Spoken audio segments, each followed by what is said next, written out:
से ज्यादा मजबूर लोगों की आवाज उठाना चाहता हूं, जिनको हम लोग संविदा कर्मियों के नाम से जानते हैं। सभापति जी, अभी पिछले दिनों केरल की आवाज उठी आशा बहुओं की, और उसी तरह के हालात पूरे देश के अंदर हैं। अगर हम केवल उत्तर प्रदेश की बात करें सभापति जी, तो आशा बहुएं अकेले 4 लाख, इनको केवल रजिस्ट्रेशन के लिए 2,000 रुपए मिलते हैं और 600 रुपए पर केस मिलते हैं। रोजगार सेवक लगभग 40,000, केवल 8850 रुपए। शिक्षा मित्र 1,48,000, इनका मानदेय केवल 10,000। आंगनबाड़ी सहायिकाएं और उनकी आंगनबाड़ी कार्यकर्ती लगभग 7.5 लाख, और इनको मानदेय मिलता है केवल 5,000 और 2700। इसी तरह से अनुदेशक लगभग 40,000, मानदेय केवल 8700। इसी तरह से पंचायत सहायक लगभग 40,000, मानदेय केवल 5,000। इसी तरह से रसोईया 3,76,796 और मानदेय केवल 2,000। ग्रामीण चौकीदारों की अलग समस्या।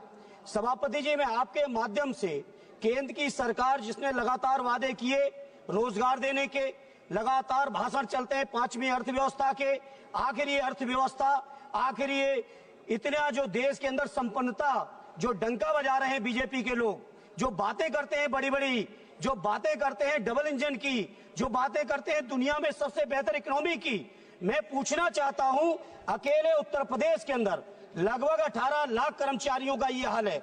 अगर इसी रेशियो में देखेंगे तो पूरे देश के अंदर लगभग 1 करोड़ से भी ज्यादा कर्मचारियों की दुर्दशा है।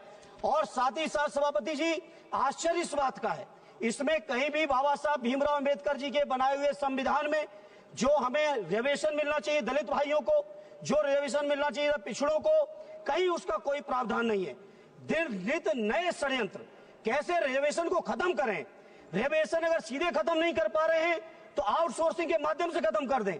आउटसोर्सिंग कर्मचारियों का इतना शोषण हो रहा है सभापति जी कि मनचाही एजेंसियां हायर हो रही हैं।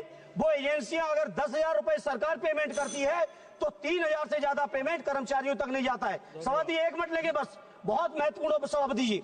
इसलिए आपके माध्यम से मेरी मांग है, इन तमाम संविदा कर्मचारियों को सरकारी कर्मचारियों को दर्जा मिले, इन कर्मचारियों की भर्ती में आरक्षण हो, इन कर्मचारियों की भर्ती के लिए जो सुविधाएं हैं उनके कल्याण की, परिवार की, ईपीएफ से लेकर तमाम सुविधाएं, वो सुविधाएं मिलनी चाहिए। सभापति जी, इस बात से आप सोचिए, अकेले उत्तर प्रदेश के अंदर 15। सभापति महोदय, मैं जिस दिन से इस पार्लियामेंट में आया हूं, मैं लगातार एक मुद्दे के बारे में इस सदन का ध्यान आकृष्ट करते रहा हूं और सरकार को हमेशा जगाता रहा हूं। 1951 में जब हमारे यहां जनगणना हुई